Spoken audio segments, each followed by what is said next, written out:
It's good to see you guys. And you too. It's lovely to see you. Welcome back. You. Now, of course, we should go straight in. Let's talk about the music, but I'm not going to do that. Let's talk about football. Let's go straight in and talk about the football. We know that you are an absolute mad Spanish football supporter. We know also that you are promoting your new album at the same time.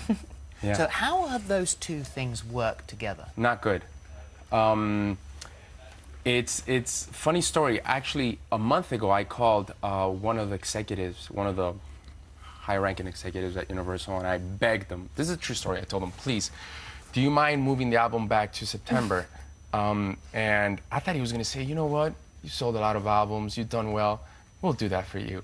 He's like, if you do that, we will never speak to you again. And this is a true story. And I was like, you got to be kidding me. It's only 2 months. He's like, the World Cup only happens once every 4 years. He's like, well, your albums only happen once every 3 years, so we're not gonna do that. I mean, I think also it takes guts for an artist to phone up the boss, the president of the record company, and ask that. Did you really think he was going to say it was okay?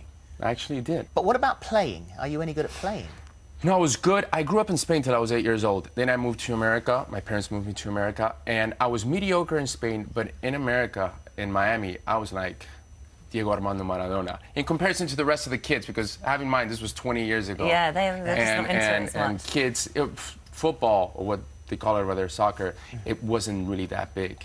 Yeah. So what about now then? You don't play now? I don't. I probably, if I played a football match, I wouldn't last 5 minutes. Yeah. So it's better that you went into music then. In that yes, case. it is. Well, let's talk about the album Euphoria. Now, this is a bit of a change for you. You said you like your music to kind of move on and kind of change, and this is sort of reflects, I guess, where you are at the moment. And it's a real feel-good album, isn't it? Yeah, it's a more eclectic album than anything I've done in the past.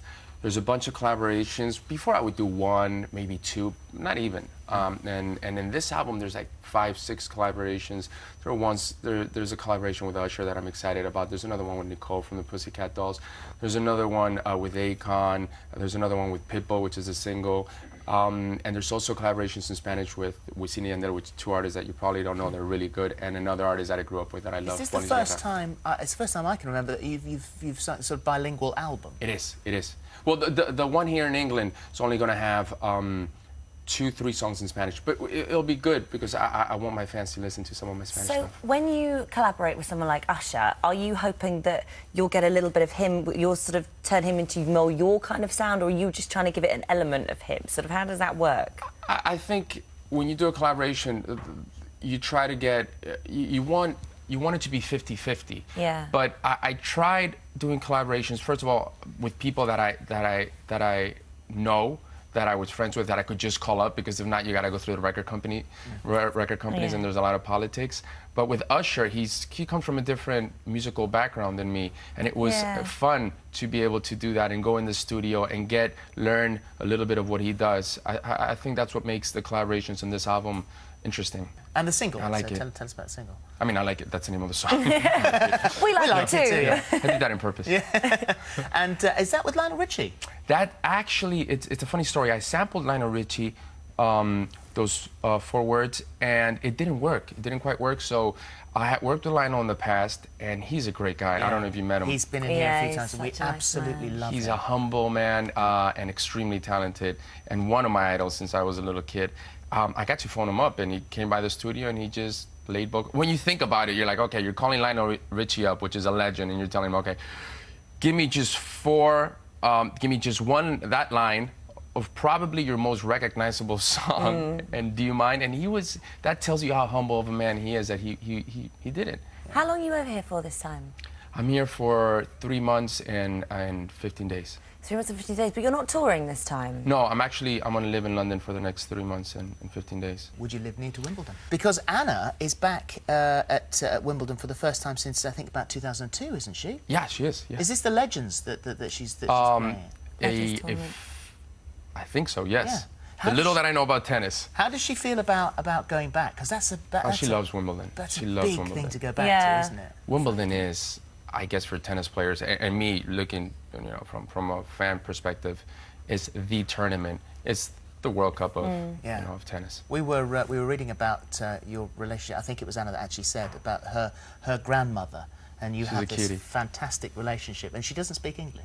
Oh, she doesn't. It's when we get together, it's tough to understand. But she's such a loving person. She's just so warm. She's a great person. And you guys have been together a long time now. Is it 6, 7 years? You've been together? 8 months. Now, you see, we know that's We know that's not true.